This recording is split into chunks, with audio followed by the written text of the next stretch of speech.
సంక్రాంతికి చాలా films release అవుతున్నాయి. డాకు మహారాజ్, గేమ్ చేంజర్ అలానే సంక్రాంతికి వస్తున్నాం. సో ఈ అన్ని సినిమాస్లో ఏది బ్లాక్ బస్టర్ హిట్ అవుతుంది అనుకుంటున్నాను? ఒక్క నిమిషం బ్రో, పొట్ట వస్తుందా? ఒత్తి వెనకలాగేస్తా. ఎంతసేపు లాగుతారు? ఓకే. సంక్రాంతికి చాలా ఫిలిమ్స్ రిలీజ్ అవుతున్నాయి. గేమ్ చేంజర్, డాకు మహారాజ్, సంక్రాంతికి వస్తున్నాం. వీటన్నిటిలో ఏది బ్లాక్ బస్టర్ హిట్ అవుతుంది అనుకుంటున్నాను? వెంకీ మామది. ఎందుకు? వెంకీ మామ సైలెంట్గా చీట్ కొట్టి వెళ్తారు కదా. Okay. So game changer okay. మరి మన బాలకృష్ణ గారి డాకు మహారాజ్ గురించి? బాలకృష్ణ గారిది అఖండ 2 మీద ఎక్స్పెక్టేషన్ ఉంది నాకు. ఓకే. డాకు మహారాజ్లో చాలా కొత్త లుక్లో అయితే చూడబోతున్నాము అని చెప్పేసి డైరెక్టర్ గారు అయితే అంటున్నారు. దానిపైన మీ అభిప్రాయం? ఏమో అఖండ 2 మీద ఉన్న ఎక్స్పెక్టేషన్ దీని మీద లేదు. ఓకే. సో ఇండియన్ 2 లాంటి ఒక ఫ్లాప్ తర్వాత డైరెక్టర్ శంకర్ ఎలాంటి కంబ్యాక్ ఇస్తారు అనుకుంటున్నారు?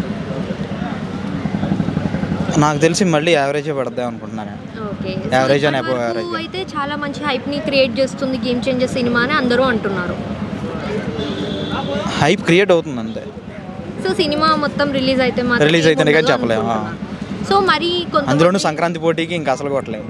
ఓకే. సో సంక్రాంతికి మనకి చిరంజీవి గారు కూడా సైడ్ అవుతూ వాళ్ళ కొడుకుకి ఛాన్స్ ఇస్తూ ఉన్నారు కదా. సో దాంతో గేమ్ చేంజర్ ఇంకా బాగుండబోతుంది అని చెప్పేసి అందరూ అంటున్నారు. ఇంకా వస్తే అది కూడా రాదని ఏమైనా తప్పుకున్నారా? వస్తే అది కూడా రాదని ఏమైనా తప్పుకున్నారా? ఓకే. సో మొత్తానికి గేమ్ చేంజర్ గురించి మీ మాటలో? ఓకే మ్యామ్, అబవ్ యావరేజ్గా ఉండబోతుంది ఫిలిం అంటే. రైట్. సో పుష్ప అయితే 1000 crores-ని బ్రేక్ చేసింది. 1400 ఇందాకే చూసా ట్వీట్. 1000 crores ప్లస్ని అయితే రికార్డ్ బ్రేక్ చేసేసింది. ఓకే. సో ఇప్పుడు గేమ్ చేంజర్ కూడా ఖచ్చితంగా 1000 crores-ని అయితే రికార్డ్ బ్రేక్ చేయబోతుంది. పుష్ప కన్నా డబుల్ కరెక్షన్ చేస్తుంది అని చెప్పేసి అందరూ అంటున్నారు.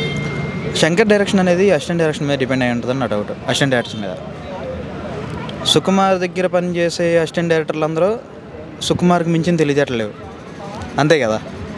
అందుకని ఇప్పుడు దాకా సుకుమార్ డైరెక్షన్ నిలబడం. ఏ షాట్ తీసినా కానీ ఇంటర్నేషనల్ లెవెల్లో తీయాలని చెప్పేసి డిసైడ్ అయ్యారు. అట్లాగే తీశారు. సినిమా చూసారు మీరు? 5000 కోట్లు డీల్ మాట్లాడుకొని 4900 కోట్లు ఇచ్చేసి వస్తాడు. 4900 కోట్లే తీసుకుంటా అని చెప్తాడు. మిగతా 100 కోట్లు ఏంటని అడిగితే ఉంచేసుకో అని చెప్పేసి 5 లక్షలు ఉన్నప్పుడే కారు కొనుక్కున్నాడు. ఇప్పుడు 100 కోట్లు ఉన్నప్పుడు హెలికాప్టర్ కొనుక్కొని వెళ్ళిపోయాడు. ఓకే. సో విక్టరీ వెంకటేష్ గారి సంక్రాంతికి వస్తున్నాం సినిమా గురించి మీ